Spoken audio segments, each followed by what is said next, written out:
All right, let's get right into it. We all think we know the story of fire, right? Our ancestors figured it out for warmth, for light, for cooking. But what if that whole story misses the most important part? What if the real reason was a lot more intense, a matter of life and death every single night? So, let me just ask you straight up. Why fire? Really think about it. Was it just to get cozy? To see in the dark? To grill up a mammoth steak? Yeah, those are all great perks, but were they really the number one reason? The driving force?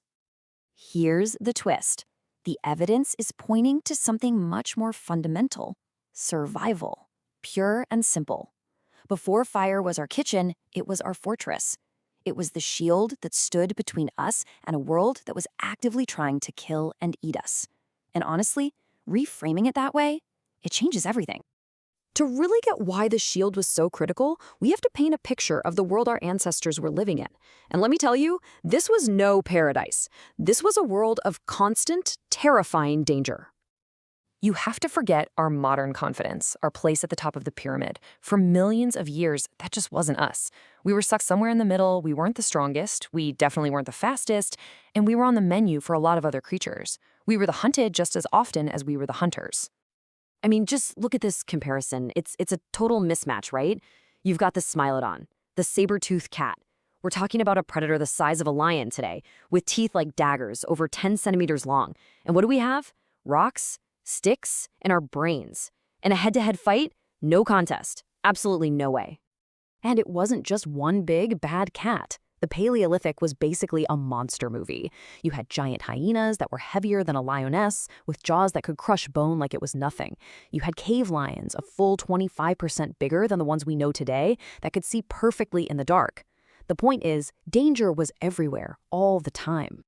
So in a world like that, how do you even survive the night? Well, you don't get stronger, you get smarter.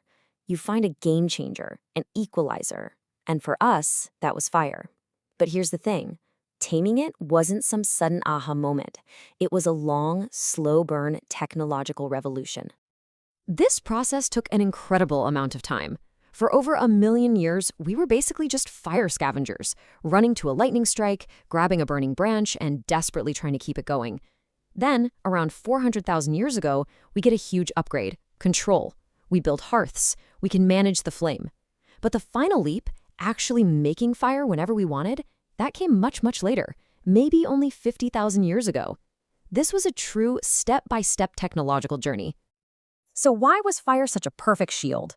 Well, it was like a triple threat weapon. First, there's the obvious physical danger. You touch it, you get burned. Simple.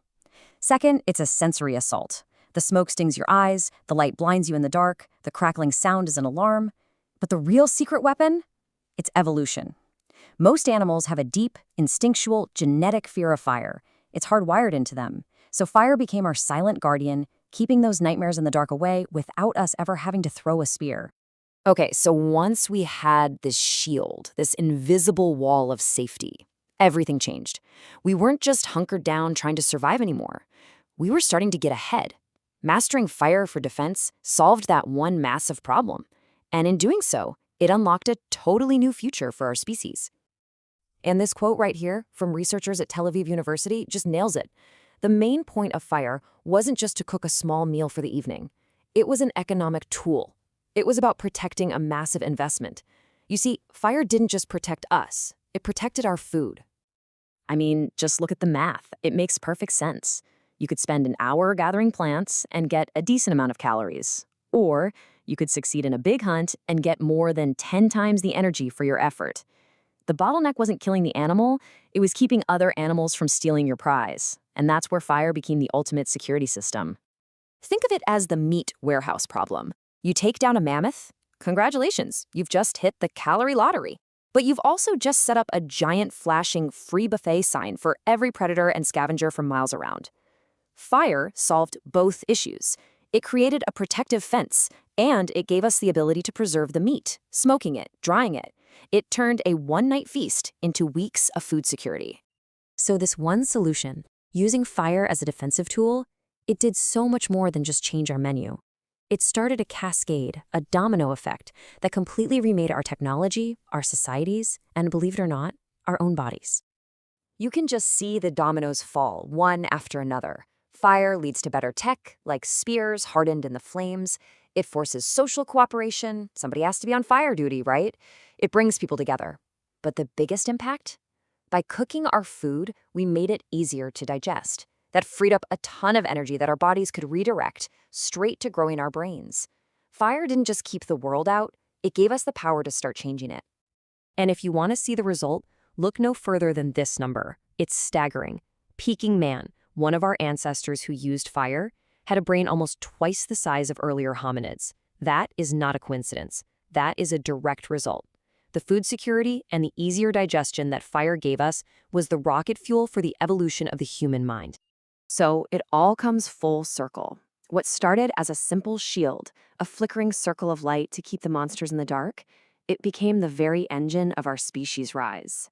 It gave us safety, which led to community, which led to innovation, which ultimately built the entire world we live in today. And that leaves us with a pretty big question to think about. For our ancestors, mastering fire was a technological leap that solved their biggest survival problem, and, in the process, remade them. So I'll just leave you with this. Looking at the world today, what's our next fire? What's the tool or the idea out there that won't just guarantee our survival, but will completely rewrite what it means to be human?